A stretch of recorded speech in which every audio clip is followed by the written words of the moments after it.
Good morning. It's Brian here. You are on the Art of Startup War. Again, I have another phenomenal startup who has broken through in an absolutely huge way. They've brought in a company that we were so happy to be able to invest in. You are going to learn so much. Not only are you going to learn about investing in general, you're going to learn about investing in different regions in the world, and you're going to learn about driving forces within those regions. You're going to learn everything from things like halal all the way over to how do you put together the right basket of investment portfolios. Now, we in Expert Dojo believe so deeply in the human everywhere being able to get access to the maximum returns, but being able to do it within their moral, not just restraints, but desires as well. This is so terribly important and something that's just not available in the world. So when we first came across Karam and we looked at the company that he was building, we were so pleased at not just the fact that this can provide financial returns, which should be off the charts, but also the fact that the world is a better place because of it. So welcome to the show, my friend. Hi, Brian. Good to see you again. Very, very good to see you. We're going to talk about Aghaz. We're going to talk about everything you've built and why you've built it. So take us right back to the beginning. Folks listening to the show are all investors, and then you might get a sprinkling of startups and interesting people out there who are just looking to see what great innovations are being brought to the world. But all of the investors listening, they kind of want to hear that hero's journey, which starts with the beginning insight, that epic insight that made you realize that the world needed what you were about to build. And then we take that all the way through to how you then brought that concept to become a reality and then how you've scaled it. But let's bring it right back to that moment where you thought, this is something I have to build, and why. Yeah. So, we all have certain values that we live our lives by, right? These are beliefs that shape our lives. There are causes that we support. Myself, I'm very values driven. I believe in women's rights. I believe in climate change. I'm a Muslim, so I believe in my religious obligations. I don't drink, for instance. I don't take interest in any of my transactions. So we all, you, Brian, everybody else, we have values that shape our lives. Yeah. Now, those values represent everything, how we do it, how we interact with people, who we become friends with. Yet, for me, the major conundrum was, how do I save money, invest according to my values? So this is like going back, I'm going to date myself 10, 15 years ago. I was at a very, very good job at Microsoft. I started right out of college. That was my internship in Seattle, Washington. And Microsoft, it's the best place to work as a new graduate, as a first job. Brilliant mentorship, brilliant networking. And I started from being an intern in the networking team, and I reached the general manager of that team in due course. I could have stayed there till I died. It was such a good job, such a good career, but I just felt that I was lacking purpose. What am I leaving behind for my kids, for my society at large? And then one day I was talking to this friend of mine who's also like me, very values driven. And we were discussing investments, and he told me he had almost $900,000 sitting in his checking account, which means zero interest, which means in today's world, 9.1% inflation. So in a year, your purchasing power is going to drop by 10%. If you had $100, you got $90 left. Now, why are you doing that? I asked him. And it's because he just didn't trust the investment options that were available. Unintentionally, he didn't want to expose himself to something that was against his values. That lit a bulb for me. And I was like, people do that. So then I looked at my tax return that day, Uncle Sam Day. I remember that day. I still have that, the tax document. I probably showed it to you one time. And there was this 1099 where I saw interest income and bond income. And I was like, what is this? I'm not doing interest, right? Isn't interest against my beliefs?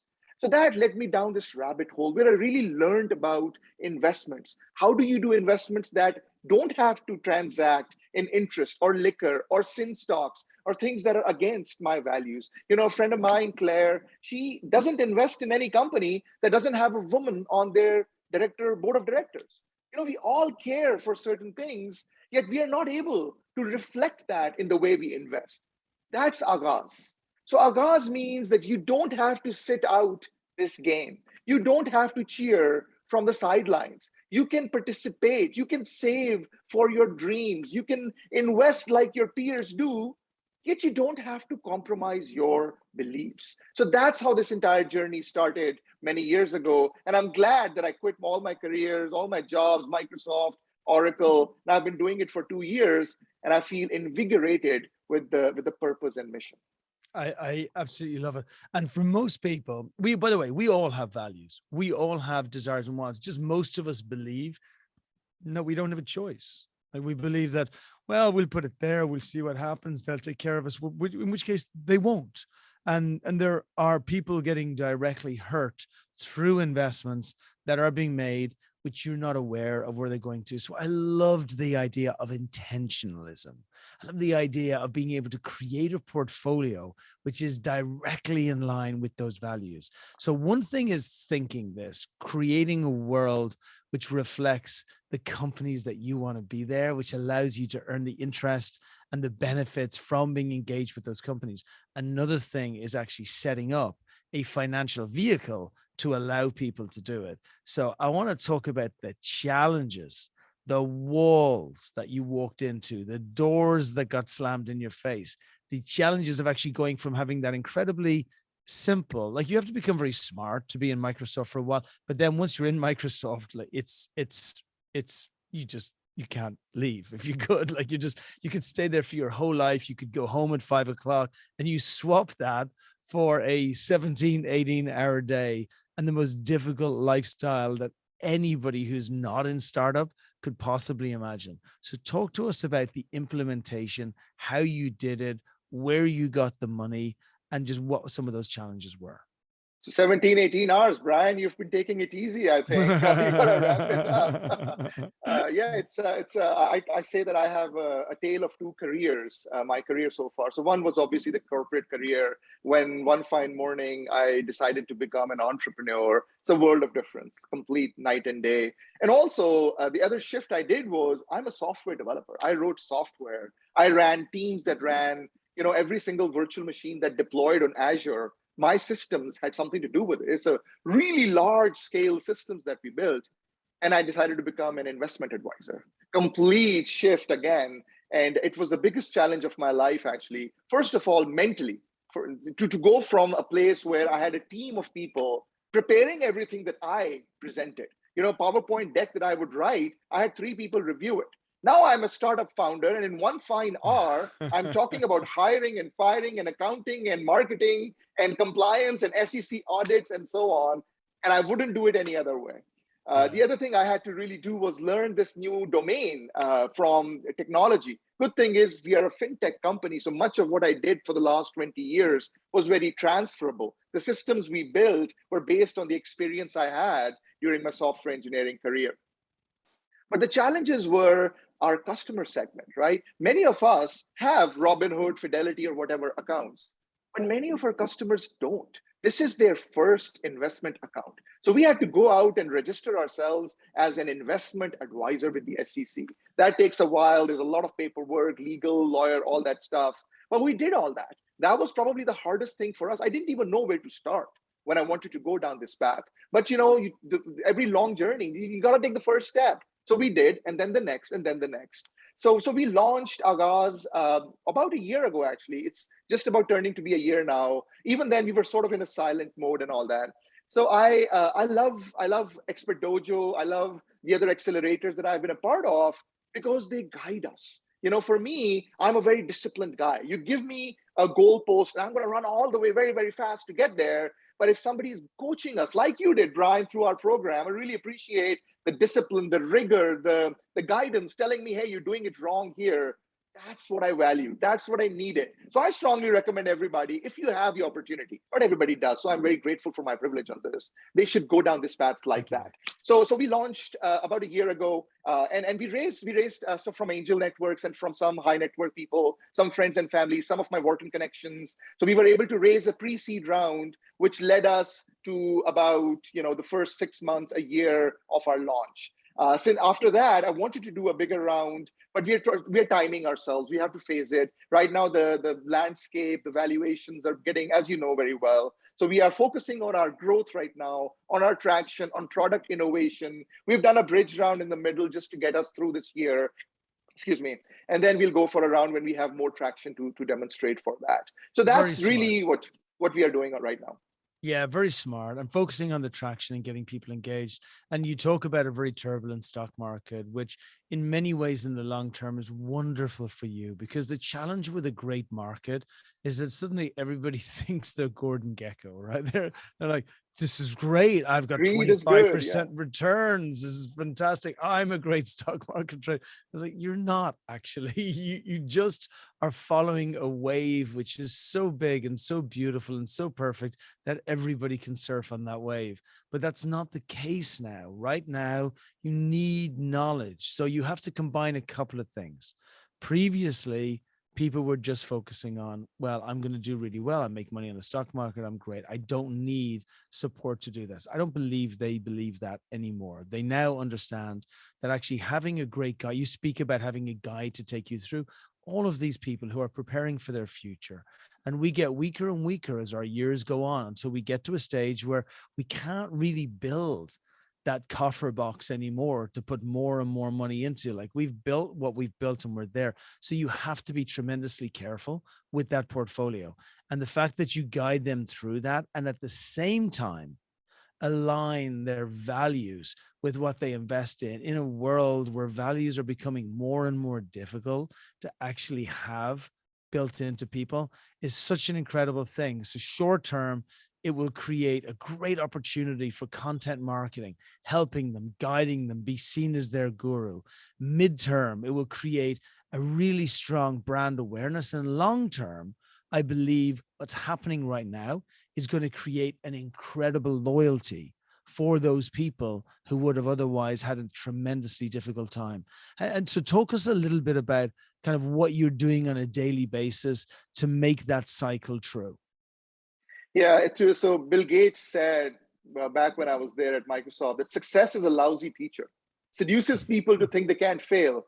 So that's a lot of that is happening in the stock market today. We thought we'd never fail; it's always gonna go up. But the fundamental difference there is that there are really no cheap short-term gains. You got to do it right. Yeah, sure, you'll do it well for a year, 2 years, 5 years, but in the long run, you got to be disciplined about it. My investment thesis, my investment philosophy is about diversification. And many of the things that we invest our customers' portfolios in, individual investors might not even have access to those investment vehicles. So you got to be diversified, and you have to have some optimizations behind it. So we use a lot of technology that we have proprietary built in-house, which optimizes our portfolios for Sharpe ratio, which is a measure of risk versus return. So we maximize return, minimize risk. And I'm not going to project any returns or even talk about how our portfolio is done, but just a little bit. Last year, our portfolios beat the S&P 500 by a significant margin. This year, with all the turmoil, we have still done better than the market. In fact, some of our more conservative portfolios, they have actually done significantly better than the S&P or other benchmarks that we have. Now, obviously, I'm not projecting whether this will continue. We are working very hard daily, every day, in coming up with hundreds of portfolios that we analyze to come up with the optimal one that's aligned with our customers' risk levels and their goals. So that's what we're doing. The other thing we're really focusing on right now, which really nobody is doing in our field, is everybody provides these risk portfolios, right? Oh, I'm a very aggressive guy. Oh, no, I'm a very conservative guy. So people come up with portfolios for that. But what if you want some more innovative portfolios? What if you want a portfolio that is values aligned, that is Islamically compliant, that is goals based, but that also has lower volatility, that also has higher dividend yields, that's also very values aligned according to social impact? What about you choose your values? We can do all that through software. So we are focusing on not just every day improving our portfolios, but also creating this innovative technology so people can really, truly create portfolios that are going to do well and that are aligned really with their core value base. Very true. And if people are listening now, this will sound what you're talking about will sound very Warren Buffett-esque, right? You're talking about the fact that value-based companies generally last longer because they have a stronger foundation. value-based companies generally give better returns because they are less wasteful. And value-based companies generally have stronger customer loyalty. Like, let's take an example, which Patagonia, which we have over here, or even Tom's Shoes, just as like two value-based companies that would be value-based in my mind, that take care of their customers. I know people who will literally never shop anywhere else other than Patagonia, even though they may like clothing from other places more. Their values are so strong and so aligned with the brand. And I believe that the brands of today and tomorrow are going to be more and more focused on that. And so there's no question what you're talking about actually has a logical base, not just an emotional base. But talk to us, what was the hardest thing you had to build to get started? Like the thing where you thought, oh man, this thing is going to kill me. I don't even know if I can break through. So the hardest challenge for me, and I think that's very true for any new entrepreneur, is we tend to build solutions for ourselves. We Mm, think I have a problem and I'm going to solve it for myself. And many times that might be true, but you got to realize that when you want to talk about hundreds of thousands or millions of customers across the world, you or the founder might not be representative of your average customer. So my initial very first version was very attuned to what I wanted. And the UI was horrible. The technology was great. It was very scalable, very secure, but the UI just, I could navigate it because I knew the field, I knew the technology. But in our initial testing, people were like, man, this looks like you wrote this UI yourself. There's no flow, there's no UX. It was a very humbling experience. But very quickly, we were able to iterate and come up with a user experience, a flow that actually attuned well with our customers. The hardest challenge for me to overcome, the hump, was you got to understand your customer. What do they want? It doesn't matter what I think is right. It doesn't matter what I want. What matters is what my ideal customer wants. And I'll give you a small anecdote. I was in Seattle earlier in July, and I met one of our earliest customers who signed up way back when. And he gave me two pieces of feedback. And that's what makes it all dang worth it. He's like, first of all, I'm so glad that my Aghaz portfolio has done better than what's going on out there. And I was like, you know what? Thank you. It's great to hear that. And secondly, he said, you know, I got to tell you, don't mess up your user experience. Don't screw up the UI that you have created. And I was like, I'm so glad you said that, because the first version of it, people poo-pooed on it all over. So that was really gratifying for me to hear from our actual customer that we've been able to solve that problem. And now obviously we're going on to the next challenge of what our customers really want. and it's so difficult as a founder to step outside that long grass for all founders, even as we, and as a company, branding and messaging, and as you said, the user interface, user experience are the most important things. How you interface with your potential end customer is going to dictate the cost of acquisition, the lifetime value, and everything else that tells you, are you going to be successful in acquiring customers? And actually, even when we redo branding, I'm not involved because I'm too close to Expert Dojo. So taking that advice and help from outside is tremendously important. What about your team?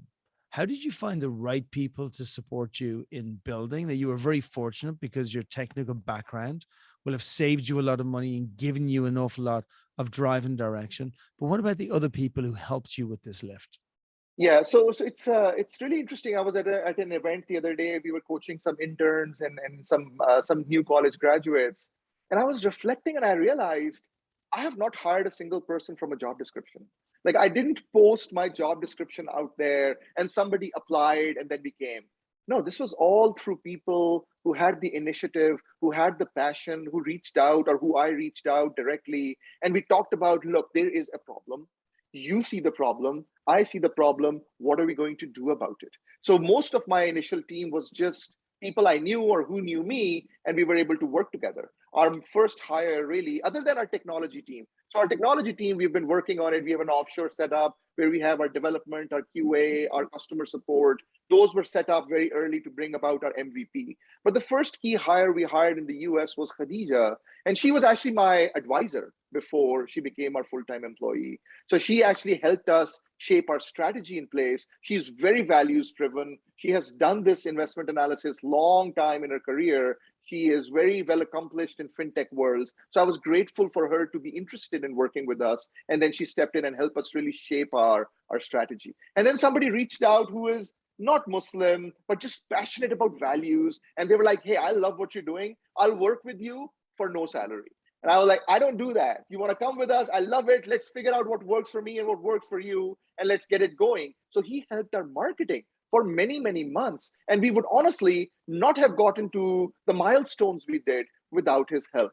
We were also able to attract people from our competitors. Somebody who was one of our early competitors, first 5 employees joined us. I didn't reach out. They reached out to us. And that was, we had a great year working together to have the initial scale. But the biggest challenge I'm seeing as I grow my team, and obviously, at Microsoft, I must have hired hundreds of people throughout my career there.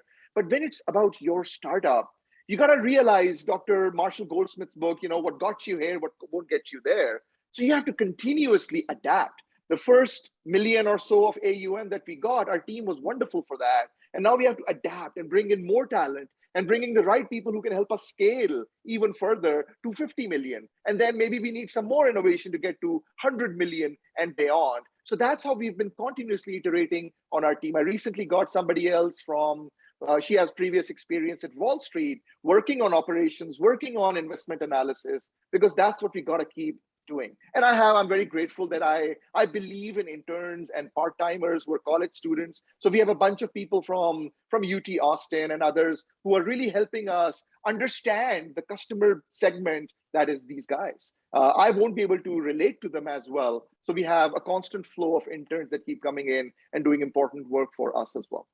Incredible. And talk to me a little bit about the traction. So as you started it, you launched it at the beginning. How was it compared to where? Because obviously it's so tremendously difficult, right?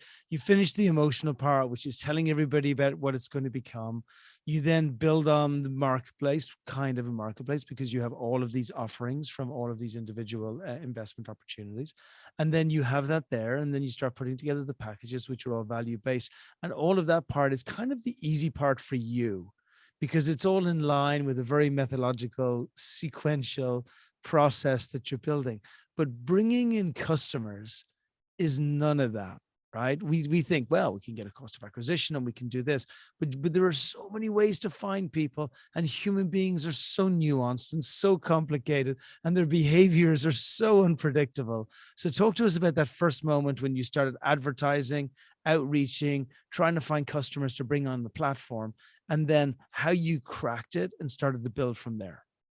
Yeah, so if I've learned anything in this startup journey that I'm on, it's that your initial hypotheses, you got to test it. You don't know if it's going to work or not work, and you got to continuously iterate it. So our very first assumption was about customer acquisition was that we'll partner with other organizations. Like a national level organization has a convention where 20,000 people show up. So I'm like, yep, we get 50% of those. That's 10,000 customers in a weekend, and we are off and running. And we don't even get 100 customers from that initial go, just because our messaging wasn't right. Just because people are going there not expecting to be fed something that they weren't looking for. So there was a whole bunch of learnings for us. We spent a bunch of money, but the learning was significant that we have to create a message which tells people what problem we can solve for them. So then we found this niche in social media advertisements where we started to talk not about the technology and not about investment management, but we started talking about dreams, about goals. Everybody has dreams.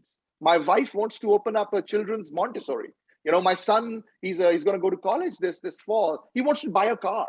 How do you do that? You have dreams, you have goals, you want to save for them. And now the proverbial putting it under the mattress doesn't work.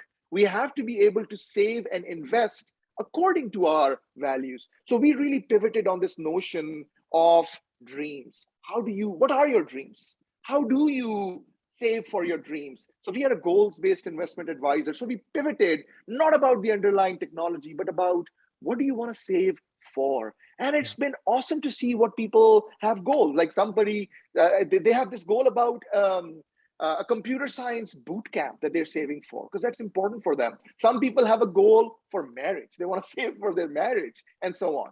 So that was really the pivot where we started to focus on what do you want to save for? What's your goal? Let's help you get there according to your values. And then we started to get influencers on our board, and then we started to get the initial customer traction. Incredible. And then how do you see that going forward? So talk to the investors. If the investors are thinking like this, okay, investing in a early stage venture backable company means that I want to invest at a valuation here, and then I would like my valuation to increase by 2, 3 times within a year to 18 months, right? And then what will happen is the company will raise based on that new valuation. And then that investor will hope that the valuation will raise 2 to 3 times over the following 12 to 18 months. Talk a little bit about how you're managing that, how you're going to manage the growth. And for investors who are listening, who are saying, I love this, I want to invest in a values based company, I want a better world where I can see transparency about where my money is going to and what I'm actually helping bring to the world. But I want to make sure this company can grow to those 50,000, 100,000, 500,000 a month that's going to be required for the valuation to keep increasing. Yeah, so I consider us on day one. We have just started. Yeah, we've been working for about a year on this.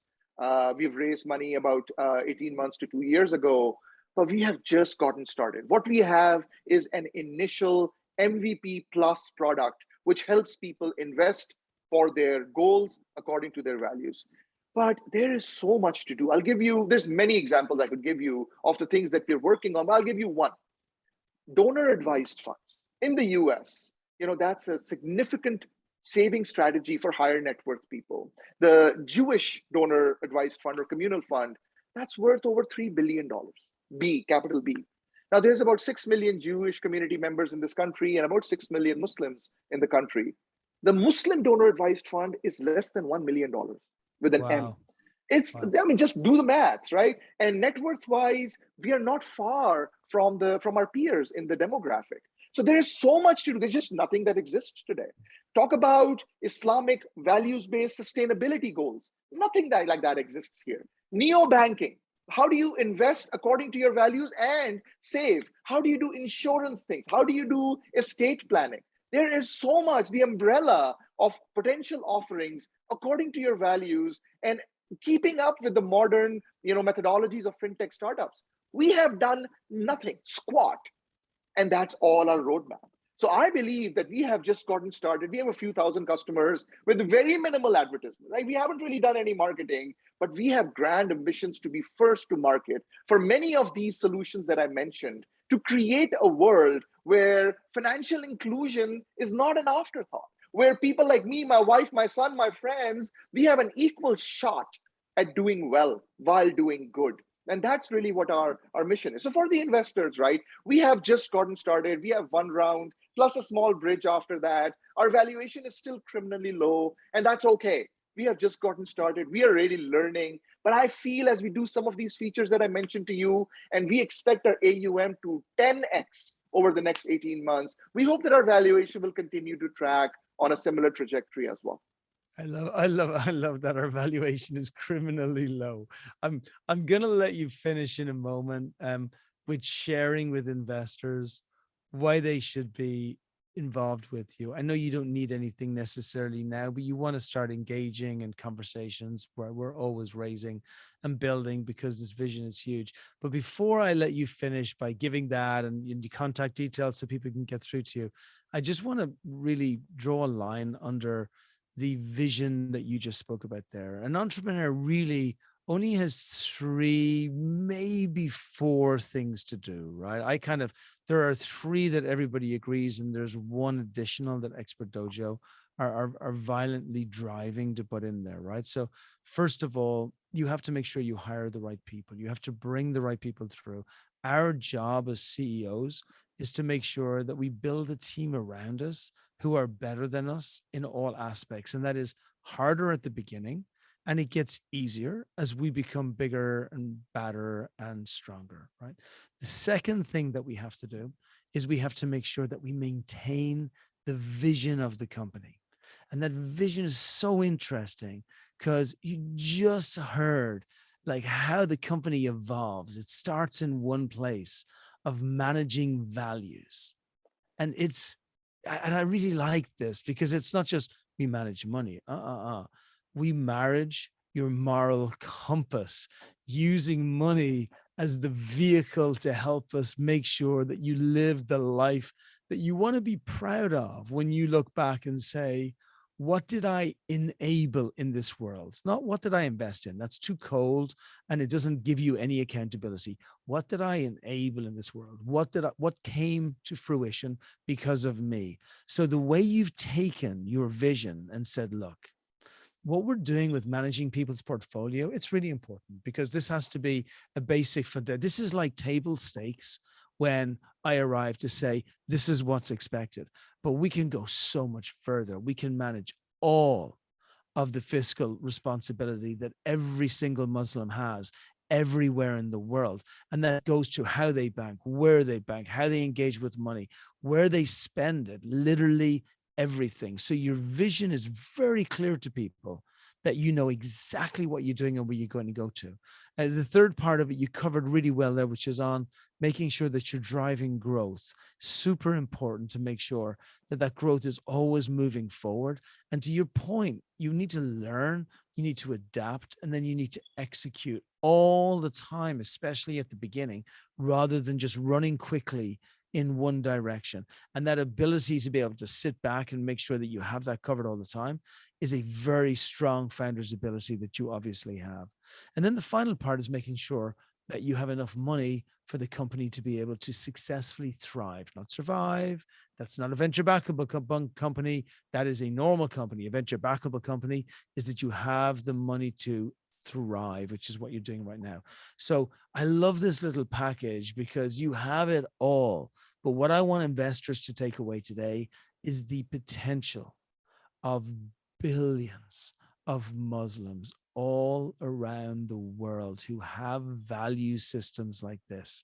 I also want you to look at the unbelievable gap of not just the donors, but the way Muslims are actually managing their money right now. The timing, if we say that this is the principal point of a company becoming successful, the timing of what is being created here has never, ever, ever been better. So I love how you're creating. I love how you're putting it together. I love your intentionalism. I love how you're prepared to take that extra moment to make sure that you do it properly and get it out to the market. And I'm super pleased that we invested in you. Now, over to you, speaking to investors as we're finishing up, giving them contact details so people can contact you directly, and but also making sure that they're aware of what you are going to do with this company over the next 5 to 10 years. Yeah, thank you, Brian. And I love the 3 points, the way you articulated them, and I relate to obviously every one of them. We've learned a lot from our interactions. So see, as I mentioned, we're still getting started. It's very early, but just think about the overall market that we are solving, right? So for now, I mean, I could throw many numbers at you. Yeah, Muslims in the U.S. have $120 billion of annual disposable income. There's more than $20 billion sitting and rotting in checking accounts because of inflation. There's lots of market details like that. But that's just our beachhead. That's just how we get started. There are 2 billion Muslims in the world. There's all of Africa, most of Africa, all of South Asia, Southeast Asia. These are countries where younger demographic is hungry for automation, for financial inclusion. We got to get these people away from the poverty lines. We got to provide them solutions that not just do good, but also provide them a good, return and make them better citizens of the world. That's good for you, that's good for me, and that's good for the planet overall. There's a lot more impact we can have when we do this. So that really is the mission. And I totally expect this mission outlasts my life. We will start a journey, and hopefully the journey will continue long because we want to provide financial inclusion to everybody, not compromising on their goals, not compromising on their mission and on their values. So now to the investors, yes, money is always great, and when we start to fundraise again, it'd be great to connect with you and even talk now and just align our missions and values. But I'm looking for people like Brian who can help us on this journey. Money, writing a check, wonderful, thank you for that. but can you also land a few key hires for me? Can you put in a word so I can get this guy from Goldman or Fidelity to join our team as a CIO? Can you help us solve this real key marketing hire that I need to do? I'm looking for that. I'm also looking for someone who can challenge me and say, hey, you're not thinking big enough. Can you not restrict yourself and think beyond this? I'm looking for those kind of partners in our investors and in our advisors. And as I said, the returns, the potential, it's all there. I don't want to talk about myself anymore. I've already talked a lot, but I gave up a lot. The opportunity cost for me, Microsoft, Oracle, all that. But no, this is what I'm doing because there's a mission. There's a problem to be solved. And I can't wait to get across the finish line with all you together. Khurram, it is a pleasure to have invested in you. How can people contact you? Yeah, so my email is Khurram, Khurram. That's my first name, at aghazinvest.com, Aghaz invest.com. Also on our website. Happy to look forward to talking to many of you. Wonderful talking with you today. Let's bring some more values to a world that desperately needs it. Thank you for everything you do, Brian. Looking forward to our next chat.